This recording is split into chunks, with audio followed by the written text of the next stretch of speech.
Welcome to another episode of No Cap Sports Talk. I'm Coach Marty, and I got another guest in the house. Go ahead and introduce yourself. My name is Taylor Robinson, aka DJ 4K. All right.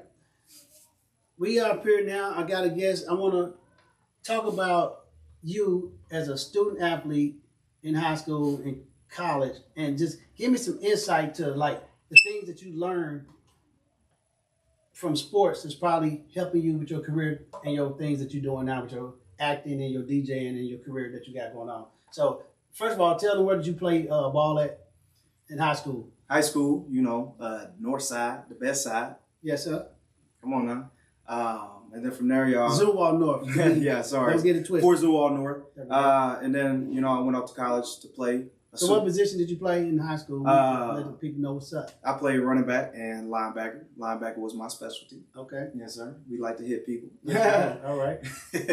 But then from there, I played a semester at Washburn.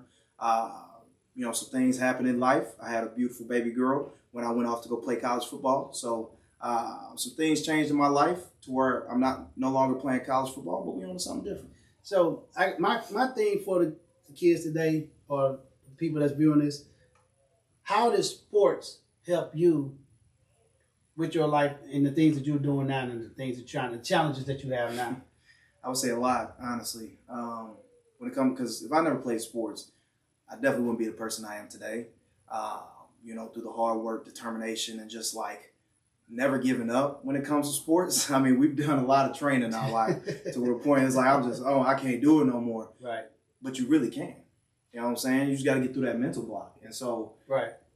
So when that happened to you, like, what did you do when we felt like we was putting that thumb on you guys? So at the time, how did you feel compared to now when you coach? And you coach yourself. You coach some now. So how did you feel at the time, and then now to understand it? What do you think? At the time, like everybody else, man, I'm like, why we got to do this, man? Come on. Oh, I'm dying, man. I can't do this. Y'all get out here and do this. Right. But it's really, just pushing us so far has like really set us above anybody that hasn't played sports, because they never got that push that they needed to where you feel like you can't make it, but you really can. Like, if you believe that you can do it. You just got to have that determination, that drive. And I think that kind of instilled some of the work ethic that you have now, and the fathers you are now, and things like that. And I know as a coach, and the kids today, they want to fight me. I've probably had 3 kids try to fight me in the last 3 years. I'm talking about walked up on me. Right. All players. Now, those same kids didn't call me and are cool and apologize. They understand. But as a coach, just so they know, our job is to get the most out of you guys, and you guys say that you want to be champions. And there's only one way to do it. Yeah. It's to outwork your opponent. And you guys figured that out. We had, 2 undefeated seasons. I know we had 1 undefeated regular season with you guys. Look, the 2 seasons I got to start on varsity, we lost 3 games. What'd that tell you? So right. I'm just going to say a lot of players nowadays feel like the coach is just coming at them because they want to, like they just coming at them for no reason. But if the coach wasn't talking to you and just let you go your own way, then that's where you're going to fail.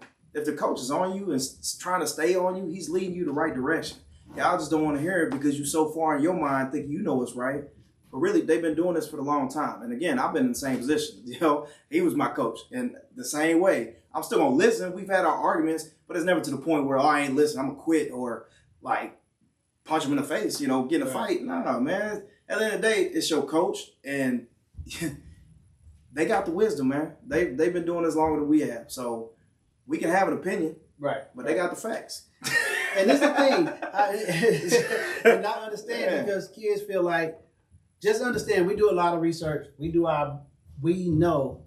research. And I'm not going to say all coaches do that. Understand.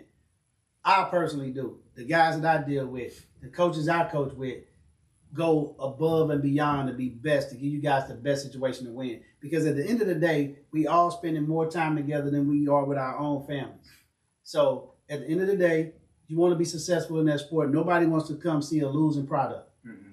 Win it solves all. Yeah. When I first got to Zumwalt North, the bleachers used to be empty. Now, every home game is a sellout. And that's because of the hard work you guys and the guys that came before you put in and we sacrifice time, energy, everything to be successful so we can enjoy the winning so that you guys understand we want to enjoy the winning of it.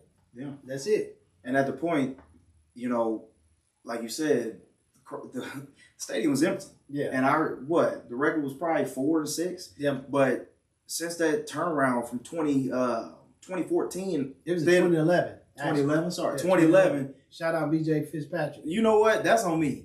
2011, because VJ was, hey, I was in 8th grade, root for you, brother. Yeah, he was good, man. Hey, doing his thing. But that turnaround there, we started winning. Then we started going undefeated, like really putting on for the city. I mean, now is at the point we so used to winning, we want more. Yeah, exactly. So when we don't make it to the top, it's like we lost it all. It don't matter if we have an undefeated season. If we don't go all the way, doesn't matter because we've been winning that long. And so it's expected. Yeah. And we expected, like we got to make that far. So some of the kids, I was telling them, you guys only know Zumwalt North for winning. They went around with the losing seasons where we had to build up. Got brought into it. And I'm going to use that as a segue. So guys is going to the programs that's losing. You got to be the change. You have to be the person to say, okay, I'm going to change myself so our whole program can be better. Somebody got to make a decision, say, okay, I'm a lead. And it got to be from your top players to your worst player. You got to bring everybody along with you. You know what I mean? That's part of it. And we done had times where you guys didn't want to be there. We worked out 7 days a week. Right. I was going to back up off of that. Like, I guarantee every team wasn't doing what we was doing. We going up after practice to do some 7-on-7. We just had speed sessions in the morning, weightlifting. Oh, let's go back up to the field. Oh, I'm at elite training Wednesday, Sunday. Like, there's never a time where you shouldn't be training because you feel like you've gotten there. You've always got room to grow. Mm-hmm. Like, that's just how I go. And that's what changed the program around is the hard work, dedication. We bust our butts. We weren't the most talented. I promise you. Not the most talented. But we was out there working, like training. And we will thump that head, though. Don't play with me. Oh, yeah. Like, don't play with me. I'm telling y'all, like, yeah. His squad, baby. His squad, for sure. Yeah. So, how did you enjoy the time you was at Washburn for that year, that semester? How did you enjoy? I know you met some good people there. Yeah. I'll be honest. At first, like, it took me some time to get used to it. A lot of college kids thinking it's gonna be just like high school, my brotherhood, but it has aspects of that. But it's just not simply that. Everybody's there to get theirs. Let's be honest. You know what I'm saying? Right. It's the best man to take the position. We fighting for a position. I mean, it's the same as high school. But then, after that hard work, that red shirt and I've done, I was starting to enjoy that little brotherhood session that we had. And it was fun. I would say the hardest part of college, man, is where you're going to wake up is that 2 weeks of training camp. You from 6 a.m. to 9 p.m. And it's nothing but football. It's film. It's practice. It's weightlifting. It's eating. It's back to practice. That was the hardest part. But once you get through that, it's really fun, man. It's a good time. Very enjoyable. I wish I would have sticked it out. Life happens. Life happens to everybody. I wish I could have seen, what I could have did on that field. Yeah, for sure. Yeah. That's all right. Saying that, let's lead right to what do you got going on now? That's what I like to hear. Yeah. Tell us about yourself. I had to let the passion for football slide, but we found a new love. And what I'm doing is I'm a DJ, DJ 4K. From the sisters of my family, get me started with that. I bless them. But I love that, and I'm also an actor. Okay. So before your acting, how many skits or films or commercials have you been in so far? Well, I started last year. I will say that. I started training 2 years ago, but I really started signing with an agency last year. And, I'm humble, I'm blessed, and I'm blessed to say that I've been a part of 9 projects so far, going on maybe 10, 11, honestly. I'd have to go look at my resume, but almost every month I've had an opportunity. So I'm blessed, and it don't just come naturally. You got to have that hard work, determination, never give up. And you can't be fearful to go risk and take a shot for the stars, man. Go make your dreams a reality. So how often do you practice your craft right now as far as DJing, your acting? There's a lot on your plate, plus your work. So just talking about your acting and your DJing, how often do you work? Do you do the extra like football, or what's your schedule like usually for you? I'll be honest with you, in real time where we at right now, we all got a job.